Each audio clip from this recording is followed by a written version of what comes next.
வெள்ளை பவுடரில் கை தேர்ந்தவர் அமைச்சர் சரத். கமிஷனர் அலுவலகத்தில் பெண் வழக்கறிஞர் புகார். சென்னையில் வெள்ளை பவுடருடன் அமைச்சர் சரத் ஒழுங்குபடுத்திய விதம் போதைப் பொருட்களை பயன்படுத்துவதில் கைதேர்ந்தவர் போல் உள்ளது என சென்னை மாநகர காவல் ஆணையத்துக்கு அமைச்சர் சரத்குமாருக்கு எதிராக பெண் வழக்கறிஞர் சரண்யா புகார் மனு அளித்திருந்தார். ஏற்கனவே அமைச்சர் சரத் மீது சரமாரியான விமர்சனங்கள் எழுகின்றன. இப்படி இருக்கையில் பெண் வழக்கறிஞர் ஒருவர் புகார் அளித்திருப்பது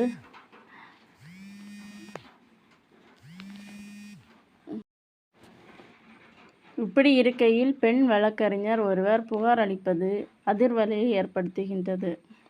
ஸ்டேடியத்தில் அமர்ந்திருந்த அமைச்சர் சரத் மொபைலில் கொட்டப்பட்டிருந்த வெள்ளை நிற பவுடரை ஏடிஎம் கார்டை கொண்டு ஒழுங்குபடுத்திய வீடியோ சோசியல் மீடியாக்களில் பரவலாக ஷேர் ஆகி வந்தது. இதையடுத்து அமைச்சர் போதை பவுடர் தான் பயன்படுத்துகிறார் என்று குற்றச்சாட்டுகள் எழுந்தன. ஒரு பக்கம் முதலமைச்சர் விஜய் போதைக்கு எதிரான மராத்தை ஓடிக்கொண்டிருக்கையில், மறுபுறம் அமைச்சர் சரத் போதைப் பொருட்களை பயன்படுத்தி வருகிறார் என்று எதிர்க்கட்சி விமர்சித்தன. இந்த விவகாரத்தை குறித்து அமைச்சர் சரத் விளக்கம் அளித்திருந்தார். குழந்தை மாத்திரை பவுடர் செய்து கொடுத்த வீடியோ அது என்று கூறியிருந்தார். ஆனால் மொபைலில் வைத்து மாத்திரையை பவுடராக்க வேண்டிய அவசியம் என்ன என்று கேள்விகள் எழுந்தன. எனவே அமைச்சரை முழு மருத்துவ பரிசோதனைக்கு உட்படுத்தி வேண்டும் அல்லது அவர் அமைச்சர் பதவியிலிருந்து நீக்க வேண்டும் என்று எதிர்க்கட்சிகள் வலியுறுத்தின. இப்படி இருக்கையில் சரத் அமைச்சர் பதவியிலிருந்து ராஜினாமா செய்ய வேண்டும் என்று திமுகவினர் இன்று ஆர்ப்பாட்டத்தில் நடத்தியிருந்தனர். ஆர்ப்பாட்டத்திற்கு அனுமதி மறுக்கப்பட்ட பின்வரும் தடைகளை மீறி ஆர்ப்பாட்டம் நடந்திருக்கின்றது. இந்நிலையில் கமிஷனர் அலுவலகத்தில் புகார் அளிக்கப்பட்டிருப்பது சலசலப்பை ஏற்படுத்துகின்றது. அந்த மனுவில் வெள்ளை பவுடரை அமைச்சர் சரத் ஒழுங்குபடுத்தும் விதம் போதைப் பொருட்களை பயன்படுத்துவதில் கைதேர்ந்தவர் போல் உள்ளது என்றும், குழந்தைக்கு மாத்திரை பவுடர் செய்யும் வீடியோ ஏன் இன்ஸ்டா ஸ்டோரியில் வைக்க வேண்டும் என்று வழக்கறிஞர் சரண்யா கேள்வி எழுப்பியிருந்தார். அதேபோல் மாத்திரை ஒழுங்குபடுத்தும் போது அதை வெளியில் யாரும் பார்த்து விடாமல் இருக்க ரூ.500 நோட்டை பயன்படுத்தி இருக்கிறார் என்று குற்றம் சாட்டியிருந்தார்.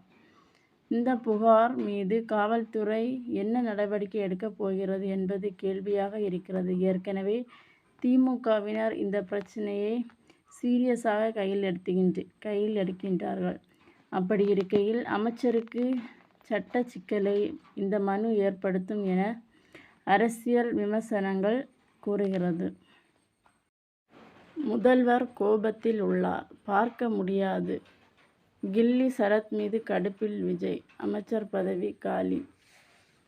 சென்னை தமிழக அரசியல் களத்தில் தமிழக வெற்றிக் கழகத்தின் ஆட்சி அமைந்து சில நாட்களிலே உட்கட்சி பூசுதல் சலசலப்பை உச்சகட்டத்தில் எட்டியுள்ளது. போதைப் பொருட்கள் ஒழிப்பு பேரணி கலந்து கொண்டு முதல்வர் விஜய் நீதியுரை வழங்கி சில மணி நேரங்களிலே அவரது சொந்த அமைச்சரவையை சேர்ந்த மனிதவள மேம்பாட்டுத்துறை அமைச்சர் கில்லி சரத்குமாரின் பழைய வீடியோ ஒன்று இணையதளத்தில் பெருகி பெரும் புயலை கிளப்பியுள்ளது. இந்த விவகாரம் தற்போது தவேக தலைமையில் வரை சென்று அமைச்சரவை மாற்றத்திற்கான விவாதம் உருவெடுத்துள்ளது. கடந்த வாரம் போதைப்பொருள் புழக்கத்தில் எதிரான முதல்வர் விஜய் தலைமையில் ஒரு பிரம்மாண்ட மாரத்தான் பேரணி நடைபெற்றது. பொதுமக்கள் இடையே இந்த நிகழ்வு பெரும் வரவேற்பை பெற்றிருந்த சூழலில் அதற்கு நேர்மாறாக சில மணி நேரங்களில் சமூக வலைதளங்களில் ஒரு வீடியோ காட்டுத்தீயாக பரவியது. IPL கிரிக்கெட் போட்டியின் போது எடுக்கப்பட்ட அந்த பழைய வீடியோவை அமைச்சர் கில்லி சரத் தனது மொபைல் திரையில் ஒரு வெள்ளை பவுடரை ATM கார்டு கொண்டு நேர்த்தியாக கோடு கிழிப்பது போன்ற காட்சி இடம்பெற்றிருந்தது. எதிர்க்கட்சி மற்றும் சமூக வலைதளவாசிகள் இந்த வீடியோவை டோப்பதிலிருந்து தவேக அரசுக்கு எதிராக முதல்வர் போதை ஒழிப்பு கொள்கைக்கு எதிராக கடுமையான விமர்சனங்கள் முன்வைக்க தொடங்கினர். இது கட்சிக்கும் ஆட்சிக்கும் மிகப்பெரிய அவப்பெயரை ஏற்படுத்தியது.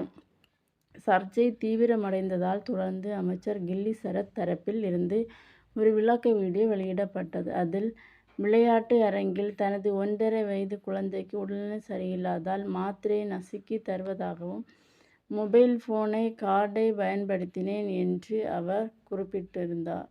ஆனால் இந்த விளக்கம் பொதுமக்களிடையே அரசியல் வட்டாரத்திலும் நம்பும்படியாக இல்லை என்று, எரியும் நெருப்பில் எண்ணெய் ஊற்றுவது போல் மாறிவிட்டது என்று தவேகா முக்கிய நிர்வாகிகள் கருதுகின்றனர். இந்த விவகாரம் ஒட்டுமொத்தமாக வைரலாகி முதலமைச்சர் விஜயின் கவனத்துக்கு சென்றது. வீடியோவை பார்த்த முதல்வர் கடும் அதிர்ச்சி அடைந்ததாகவும், போதை ஒழிப்பு பேரணியை நடத்திய அதே நாளில் இப்படி ஒரு சம்பவம் அரசுக்கு அவமதிப்பை தேடி தந்துள்ளதாகவும் கூறிய பொதுச் செயலாளர் புஸ்கி ஆனந்த் அழைத்து மிகப்பெரிய கடுமையான கண்டிக்கத்தக்கதாகவும் தலைமை செயலக வட்டாரங்கள் தெரிவிக்கின்றன. மேலும் அமைச்சரவையில் இருந்து உடனடியாக நீக்கலாமா என்ற ஆலோசனையில் முதல்வர் இறங்கியதாக தெரிகிறது. தனது அமைச்சர் பதவியை பறிபோகும் சூழலில் உருவாகியிருப்பதை உணர்ந்த கில்லி சரத் கடும் கலக்கமடைந்தார். உடனடியான நிலைமையை கட்டுக்குள் கொண்டுவர தனது மனைவி மற்றும் குழந்தைகளுடன் கிரகவேச சாலையில் உள்ள பொதுச் செயலாளர் புஷ் ஆனந்த் இல்லத்துக்கு விரைந்தார். அங்கு புஷ் ஆனந்தை சந்தித்து மிகவும் உருக்கமாக பதட்டத்துடன் பேசியுள்ளார். அண்ணே, இது ஏதோ பழைய வீடியோ, இன்ஸ்டாகிராமில் ரீல் வீடியோ. அதை வேணும்னே திட்டமிட்டு இப்பொழுது பெருசா பண்ணி அரசியல் பண்றாங்க என விளக்கத்தை முதல்வர் சொல்லி புரிய வைக்கிறேனே என் பதவியை காப்பாத்துங்க என்று கண்ணீர் மல்க கோரிக்கை விடுத்துள்ளார். இருப்பினும் இந்த சந்திப்பில் அமைச்சர் சரத்துக்கு எவ்வித சாதகமான பதிலும் கிடைக்கவில்லை என கூறப்படுகிறது. கில்லி சரத்தின் குடும்பத்தின் முன்னிலையில் கையை விரித்து புஸ்கி ஆனந்த், தளபதி இந்த விஷயத்தில் பயங்கர கோபத்தில் இருக்கிறார். என்னால் இதில் தலையிட முடியாது. கட்சியில் நற்பெயர் களங்கம் விளைவிக்க எந்த விஷயத்தையும் அவர் பொறுப்பெடுத்துக் கொள்ள மாட்டார். என்னால் எந்த உத்தரவாதமும் தர இயலாது என கறாராக கூறிவிட்டதாக தெரிகிறது. முதலமைச்சர் இந்த கடுமையான அணுகுமுறை மற்றும் புஸ்கி ஆனந்தின் பிடியில் கொடுக்காத பேச்சு ஆகியவற்றால் தமிழக வெற்றிக் கழகத்தின் முதல் அமைச்சரவை விரிவாக்கம் அல்லது மாற்றம் மிக விரைவில் நடக்கலாம் என்றும், அதில் கில்லி சரத் விக்கெட் விழுவதாகவும் நிச்சயம் என்று அறிவாலயம் மற்றும் கோட்டய வட்டாரங்கள் உன்னிப்பாக கவனித்து வருகின்றன.